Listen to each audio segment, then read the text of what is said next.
I like LS's casting. That's Ash's Pikachu. That's a pretty strong Pikachu if I've ever seen one. Hey, I'm Alphari, and today I'm going to be watching some of the most legendary Kennen plays of all time sent by you, the fans. So let's get started.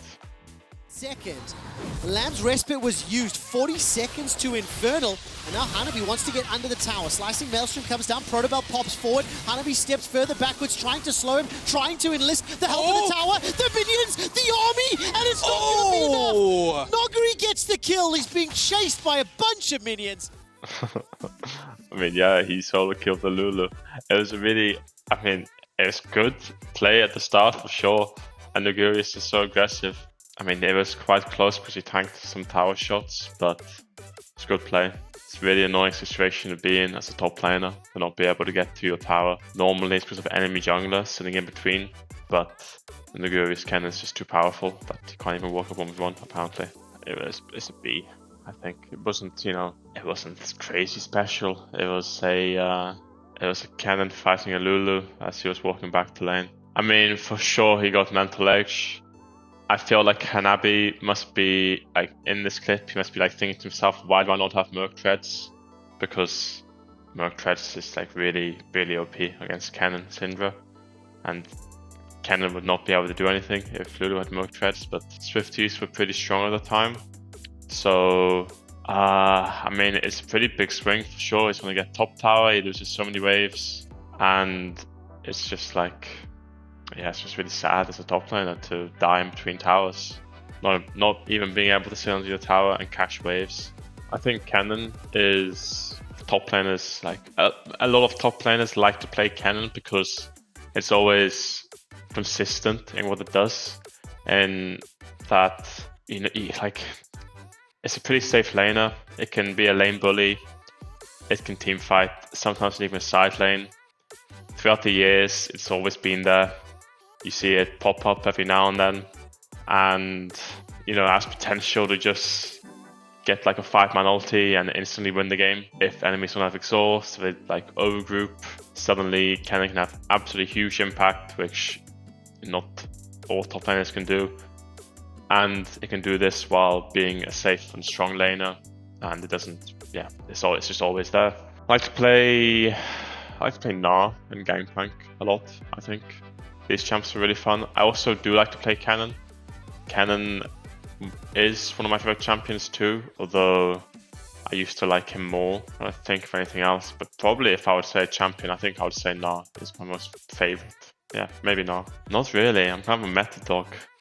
I used to really, I started maining top lane in season 4, and I have fond memories of AD Nidalee top lane.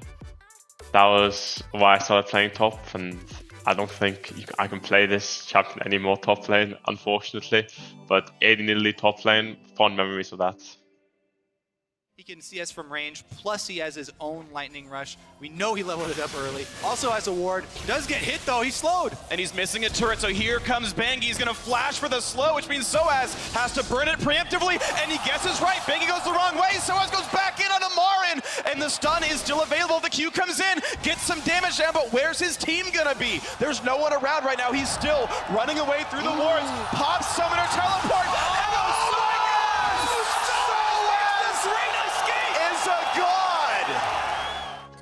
But this play is like, I guess it is a Kennen play, right?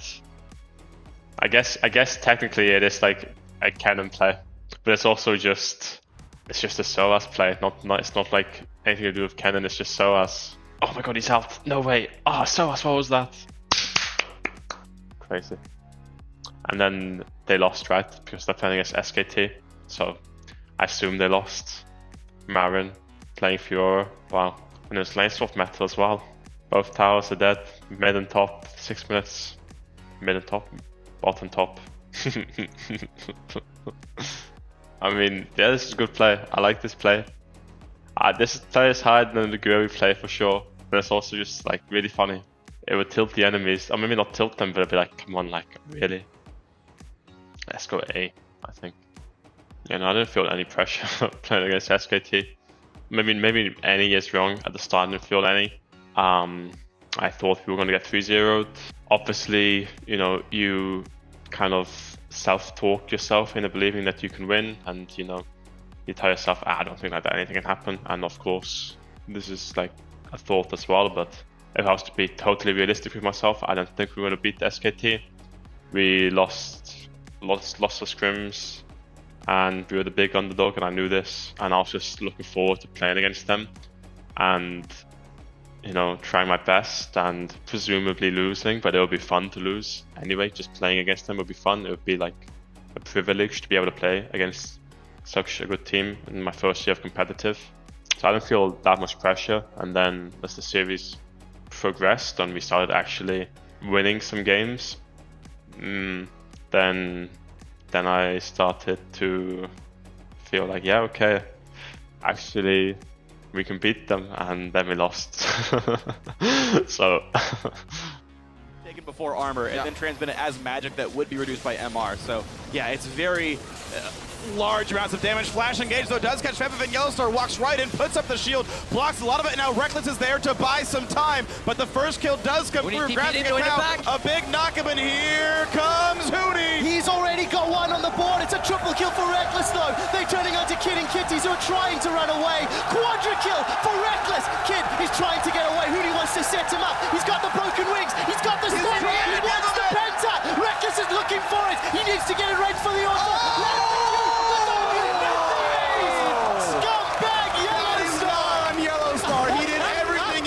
Set it up. Rekkles did not have enough. the count rookie. Holy. Do they give him the penta? There's no way, right? He can't get it. Oh, he can. Honey's such a nice guy. Oh my god. In fairness, I also would try not to give the penta kill. If I was Calista, I would be running and make Brown take it. I don't think that's Yellowstar's fault. I think Kid was just like not allowing Rekkles to get in range for an auto attack, and I wouldn't either. I don't want to give my enemies a pentakill if I can avoid it. I would not be a nice guy and be like, yeah, okay, go for it. I think now I would try to give them the kill, but maybe like 2 years ago, I would try to take the kill. I think I've learned I think players care more about getting a penta than I think, or than I thought. So I would want to make my teammates feel good and give them like little, boosts. So I would try to give them a pentakill as well, because why not? It's funny. Even though taking kills are nice as well, but sure, they can have all 5, I guess. You want to be selfish. The only situation I can remember where there's like a pentakill happening in a game that I played would have been when I was in Challenger Series. It would have been like one of my first professional games. And it was actually a situation like this where I think Selfie got a quadra kill, and then I took the last kill on purpose.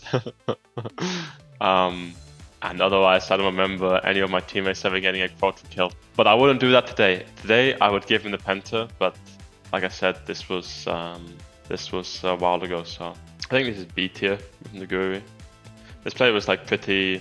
I mean, this play was just not. It wasn't flashy. It wasn't a flashy play. They were like 10k ahead, and he was whipping out his shurikens. I don't know. He was throwing auto attacks, and the enemies died. Yeah, Rekkles' Kennen was kind of annoying to play against at the time. Problem with it was that he would hide in bushes on side lane and then solo kill the enemy AD carry, my AD carry sometimes. And this was also like 2017 when I was playing against it. Shen top was a pretty strong pick, and Fnatic were picking Shen top a lot, and it worked well with Kennen. So you face check a brush, there's a Kennen there, there's a Shen ulti on top, and then whoever face checked the brush died. That was the difficulty in playing against it. Don't think it works nowadays because it just got nerfed, and people know that you can just outrange it with normal AD carries or control mages. They just don't let Kennen play the game if he's building on hit. I think my standards. All right, Keen. What have you got here? He's only going to get one Nexus turret and bring back the Azir, but they just have to stop him. It's pretty late in the game. I don't know if they can actually stop this hero freak. The dream is real. I think Jin Air are going to win this game. Yeah, Jin Air's gonna win. Emperor's Divide. Oh, okay. He gets back. All right, let's see what King can do. He's going in. 1v4, trying to stop them here. He's going to kill Root. He did it! And he's going to kill the Karma. What has he done? That's Ash's Pikachu! He's going to evolve here in a Raichu. He goes down to Malrong, but he's done the job anyway. Oh, man. I like LS's casting. That's Ash's Pikachu. That's a pretty strong Pikachu if I've ever seen one. Damn, that's the scariest AD Kennen I've ever seen, I think. And that, meanwhile, the enemy top is playing Karma and getting one shot and doing nothing. Look, he presses shield. He just one shots everybody. Yeah, I miss on-hit Kennen. This was a nice play. Keen just won the game alone. Keen is, I mean, I like Keen. Keen's a really fun player to watch. AD Kennen's a really fun champion to watch, and he just smurfed on them. That was a good play. I don't know. That's the best one so far. I think S for sure. I think that might be, I mean, yeah, S for sure. Thought Keen was really good when I was watching him in 2018, 2019. He was one of the most fun top laners to watch because he was aggressive. He would play carries, he would play counter picks, and he would do really well on them in lane and mid-late game as well. He actually had like the proficiency to be a carry, and I think that on a lot of teams, the fact he was like more of a carry than his AD carry on mid lane, which is a pretty difficult thing to do as a top lane. So yeah, it's a fun player from my perspective. Oh, Ninja Kennen, or Karate Kennen, that's what it's called, Karate Kennen. Yeah, that one's good. Or you can go for the Dr. Kennen, I forgot what it's called, MD Kennen. Yeah, the Soshin Kennen is good too, but Karate Kennen, that's the best. They have double Mountain Drakes. It speaks to their strengths of being able to burst down the Baron, and they're hoping to get Rock to pull out. Gets rooted, they're going! Teleport's coming in! Curtain Call and Wish have already been used, and Trick is running away! Expect gets caught down. He's got a PA, remember, but he needs Mega... Deleted! Remember, I've seen one! A G2 or aced! Wait, hold on. Sorry, hold on. I have to like look at what Mithy uses his exhaust on. What is that exhaust on Nocturne? Wow. Report Mithy, honestly. I never noticed that before, but I just had to look. Okay, no, Smeb just smurfed, and this is like the most iconic Kennen play in competitive, right? It's obvious. It makes Kennen look absolutely broken. It's a nice play. This is like every Kennen player's dream. It has to be SSS. Well done, Smeb. You're the ideal Kennen, the archetype for every Kennen player. The play that comes to mind when I think of most memorable play for me would have been actually in Challenger Series in 2016 when I was playing Gnar with Misfits versus Schalke to like promote to EU LCS, and I got a 5-man ulti. So that was a nice play for me, and that was a memorable play. Thank you for watching me rank these insane Kennen plays. Make sure to comment and let me know how I did, and see you next time.